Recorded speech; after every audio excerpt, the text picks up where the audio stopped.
Welcome, Dr. Sri Anwar, for joining us on Conversation With. Now, first thing first, you've been the country's Prime Minister in waiting for the longest time.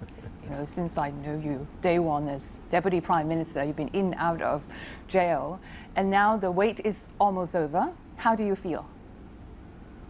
Well, I'm delighted, of course, that after all these tribulations, we are at least set to chart a new Malaysia. And as I said, a new dawn for Malaysia. To me, that's paramount. I am a small player in this exercise. A lot of people are still wondering how this transition is going to take place. Could you take us through how this transition is going to take place? Now there's going to be a by-election to pave the way for your return to Parliament. How exactly is going to happen? Do you know? I don't see this as too problematic. There was a consensus reached since January when I was still in jail, and then I was supposed to enter the Parliament as soon as possible, but I thought I should get things to order, get back to the family, visit the states to thank them, and then friends overseas. And precisely that's what I did. After 4 months, I thought this is the right time to enter Parliament. Then focus on parliamentary reform and getting to know the new MPs and interact with the ministers and the leadership whilst ensuring that the rapport with Prime Minister Mahathir continues. And I think I'm not particularly concerned about a timeline. I have no issue with Mahathir, and my rapport with him is excellent. I have good access. I express my views. I also acknowledge that styles are different, and he's known. I mean, I don't believe that we should insist that his style must change. What is important is Mahathir has done remarkably well in this new reform government. He has shown to be very consistent, and I think it is my duty, my task, to support him and to ensure that he is effective and strong with the total support of all the coalition partners. When you do become Malaysia's 8th Prime Minister, you'll be 73 years old, and Dr. Mahathir will be 95. Do you think there's a role that he can still continue to play in your government? I don't believe, after discussing, extensive discussions with Mahathir, he's interested to have a position in government. But I think we should utilize his expertise, his experience to assist and formulate some of our policies, and even assist to probably help in explaining or establishing contacts locally, domestically, and internationally. So there is no plan to have a senior minister or a minister mentor position created? But Mahathir has always said to me, if you retire, retire. But we are open. I mean, I think as long as the relations is now not only cordial, but working relations based on trust, I don't foresee that as problematic at all. But can he ever retire, do you think? Well, he does not retire. I mean, in terms of his public service, his commitment for the country, his love for the country, and I think I share his views. We don't actually retire in that sense. I mean, if you mean you are a firm believer in the attempt to assist or undertake reform measures for your country, is a love for the nation, then you should not retire in that sense. You retire from office. You don't retire from the struggle or to assist those in power or in authority in the areas that you deem fit. And I think that is precisely what he intends to do, and I think I certainly would share that sentiment. You'll be given a free hand to run the government as you want. Yes, like what I do now. Although I am leading a party with significant numbers of MPs in Parliament, but my position is very clear. You have the Prime Minister, you should give the support, you give him the latitude, and we give him the undertaking that the entire party and the missionary are with him in effecting reforms. So the timing as to when you're taking over depends on the Prime Minister. Do you have the exact date? Do you have the exact transition plan right now, or it decides to be It's decided? too early. I mean, Mahathir has been in office only for 4 months. And I think let him then continue with his task, which is very challenging right now.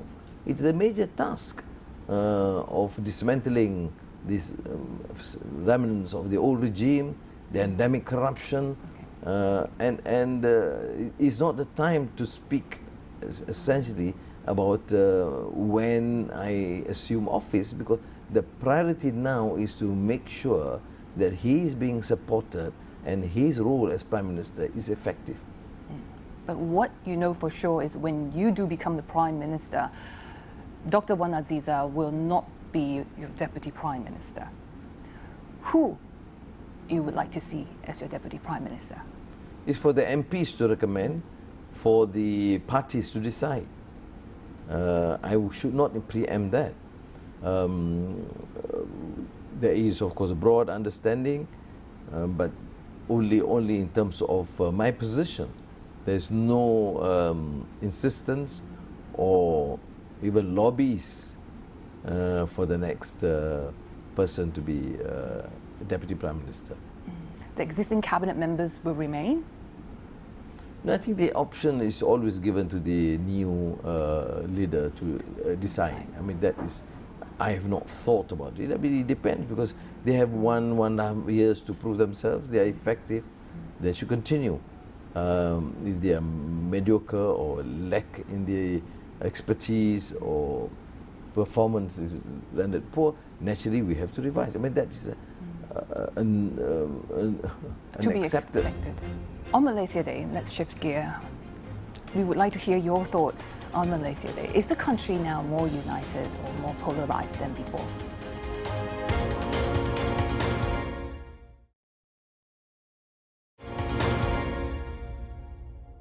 As we speak now, your party, Parti Keadilan Rakyat, is having the internal party elections. All eyes are on the deputy presidency race that's bitterly fought between Azmin and Rafizi. Are you concerned that this clash is going to affect your party and also have an impact on Pakatan Harapan coalition as a whole?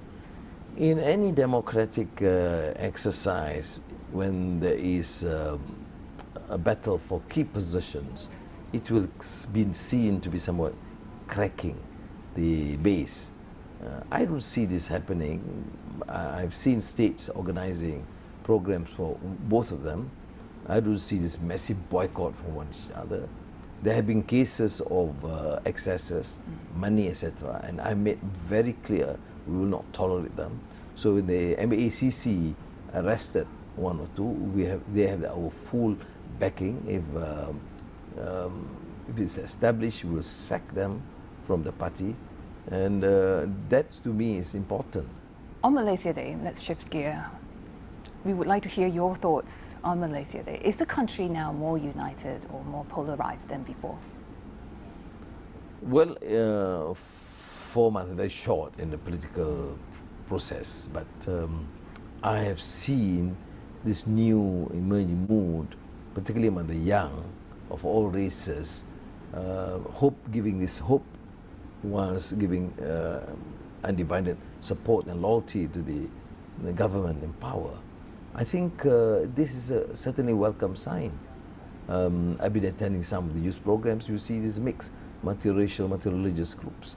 Of course, among the elderly diehards who are still harping on racial issues or religious issues and continue to cast aspersions and suspect.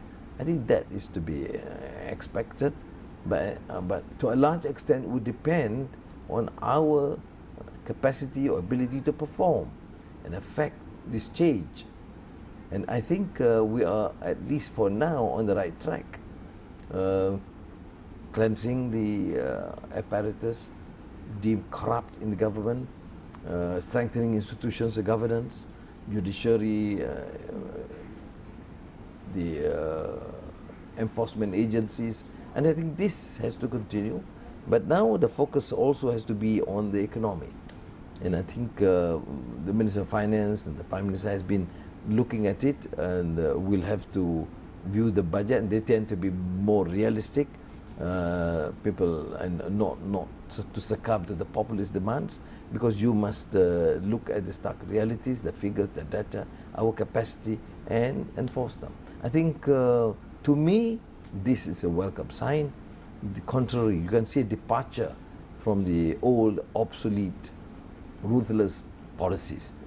But in terms of united force, we can sense in any gathering, interacting with people all walks of life, base creed, and you can sense this new hope, which is not race-based or religious bigotry.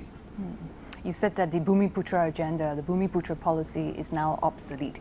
It's created a whole bunch of rent seekers. Perhaps the affirmative action policy should be looking at based on people's need rather than race. Can you tell us some of the concrete measures that you're thinking of putting in place to correct the weaknesses? I've said the affirmative action policies must continue, because the vast majority of the poor and the marginalized are still the Malays and Bumiputras. This cannot be ignored. If it is considered, if it is dismissed, it will be at our peril, because we don't want the Malays also to feel that they are being ignored in this administration. But the approach is different. We have to ensure that Malays, Chinese, Indians, Ibans, Kadazans feel that if they perform based on merit, they will be considered. But achieving economic growth would also demand that we equally concern ourselves with the welfare of the poor, and concern ourselves with this gross inequality taking place. So the policy has got to be shifted, of course, because the race-based policies cannot be defended philosophically, Islamically. A policy that concerns ourselves with the position of the poor and the marginalized, of course, can be defended.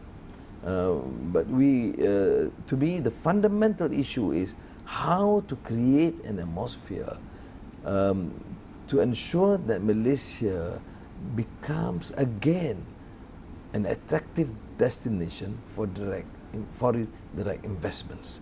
And that would demand a shift of policy. And this policy to us is also timely, because we have matured as a democracy. We can see the wave for support of people from various races and religious creed, and this is clearly a signal for the leadership to be mindful that we will have to reciprocate that sentiment by an objective, just policy. But will you go as far as scrapping current Bumiputra policy favouring the Malays, the majority Malays in jobs, education, businesses, and so on? We will have to favour those who have been marginalised or the poor, lacking opportunities.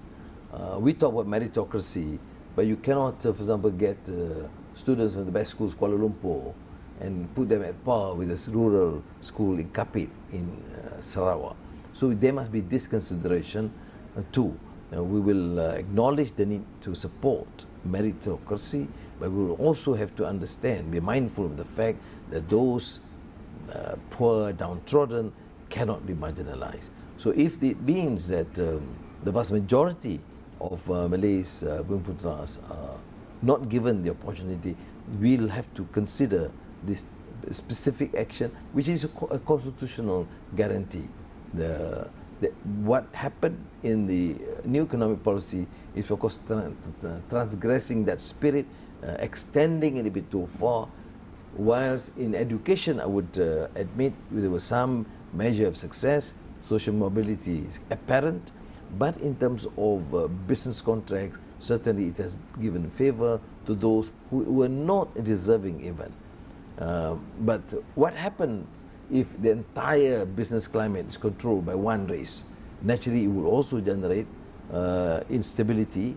So we must find mechanisms that we find that participation from various races, various provinces, given due attention.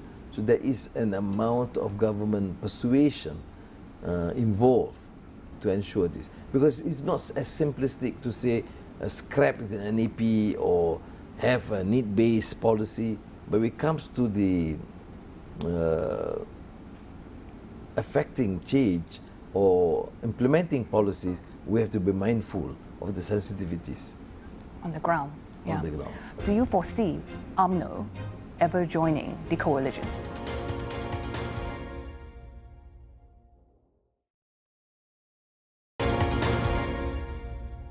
You talk about wooing foreign investments.